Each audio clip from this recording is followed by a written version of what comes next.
Okay, this is problem 1377. It's on page 581. I'll read it. The escalator shown is designed to transport 6,000 persons per hour at a constant speed of 1.5 feet per second. Assuming an average weight of 150 pounds per person, determine A, the average power required, B, the required capacity of the motor if the mechanical efficiency is 85%, and if a 300% overload is to be allowed. So I'll sketch the system to begin. The escalator is just basically an inclined plane, at least that's how I will draw it, that rises 15 feet from the ground. The angle is 30 degrees and the escalator raises people at a velocity of 1.5 feet per second. Now, we've been given some information. There are 6,000 persons per hour that ride this escalator. And the average weight of a person, let's see, is 150 pounds force. And let's see, what else have we got? Oh, the efficiency of the motor is 85%, so 0.85, and a 300% overload may happen. In other words, people may pile up on this conveyor, and so our motor has to be able to raise it despite that fact. So our goals are to find the average power and, of course, the power that the motor will require in part B with the overload and 85% efficiency. I should have put this information down here in part B. Okay, so the solution to our problem is essentially that power is equal to force times cosine of the angle between the force and the velocity. So this is how we will solve the problem, but we need to figure out exactly what to plug into this equation. So let's see, what I'm going to do, I don't want to deal with this cosine because notice that the angle or the direction of the velocity is like this and the force applied to people is upward like this. So there is an angle between the two. I'd like to take care of that by taking only the y component of the velocity. So the total velocity may be 1.5 feet per second. But the y component velocity is the only piece I really need. So let's calculate that bit. That way the velocity will be in the same direction as the force and I can get rid of this cosine. So basically what I'm doing is I'm doing this. I'm going to multiply by the velocity in the y direction because that's the only point where there's any work done by the escalator. Moving the people in this direction doesn't require any work because the people are already walking. They already have momentum in that direction. So no power is required to accelerate. Okay, so the velocity then would be equal to the velocity given, and we have to decide if we want to use sine or cosine. Since the distance of interest, the direction of interest, is opposite the angle, we should use sine. So this would be sine of the angle between.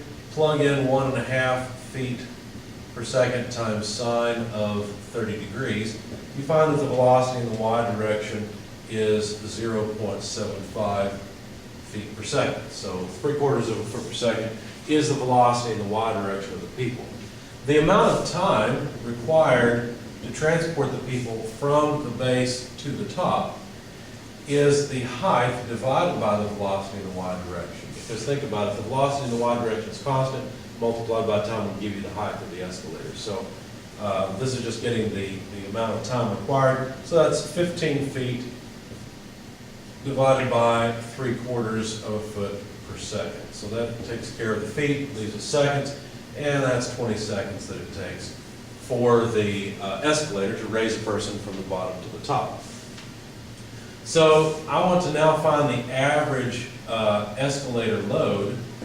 So I need an F to plug in here. I just need to know how much weight the escalator continues to raise. Okay, so how much is the load? How many people and how much load is there on this escalator that the escalator is working against? So we'll use the units to figure this out. There are 6,000 persons per hour that use this escalator. there's 150 pounds per person.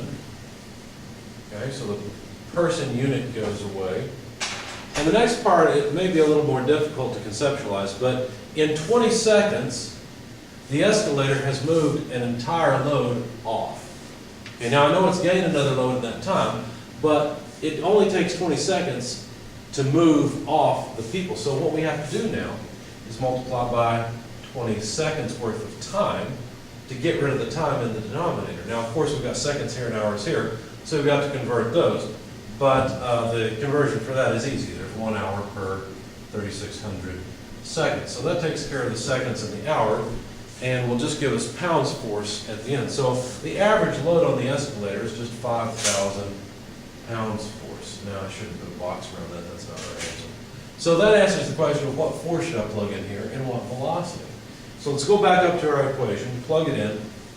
If you multiply 5,000 times 3/4, you find, well, let's see, I didn't write down the intermediate result. Let's see. So it'd be 5,000 pounds force multiplied by 0.75 feet per second. Then if you multiply by 1 horsepower per 550 pounds force per second, then we can get our answer in horsepower. So the horsepower of the motor with the average load has to come out to about 6.8182, if you want that many decimal places, horsepower. So about 6.8, almost 7 horsepower that's required for this escalator. Now that's the average power, that's not the peak power. At times the escalator could be overloaded by 300%. So for the peak power, part B,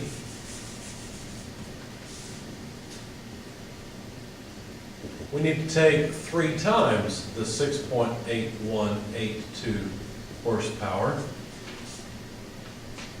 And I didn't write down that intermediate result either, but you can do it on your calculator. Just pause the video. It's what, a little over 18 horsepower. More like, no, actually more like 21 horsepower. So about 21 horsepower. But the electrical power required will be even more than this. Why? Because this peak horsepower is the peak mechanical horsepower. This is when there are too many people on the escalator and it's overloaded. The electrical power that we have to put into the motor is even more than that, because only 85% of the electricity we put into the motor actually comes out as mechanical power. So the electrical power, we take this peak mechanical power and divide it by the efficiency. So we have to inflate it a little bit to get the electrical power. So if you do all that, then what you find is this is about 24.1 horsepower. Now I didn't do it on my sheet, but what you should do now is at the end of this video, take your book, look in the back in the conversion factors, and find the conversion factors for power and convert this from horsepower to kilowatts, because the electrical power will be rated in kilowatts. See what you come up with.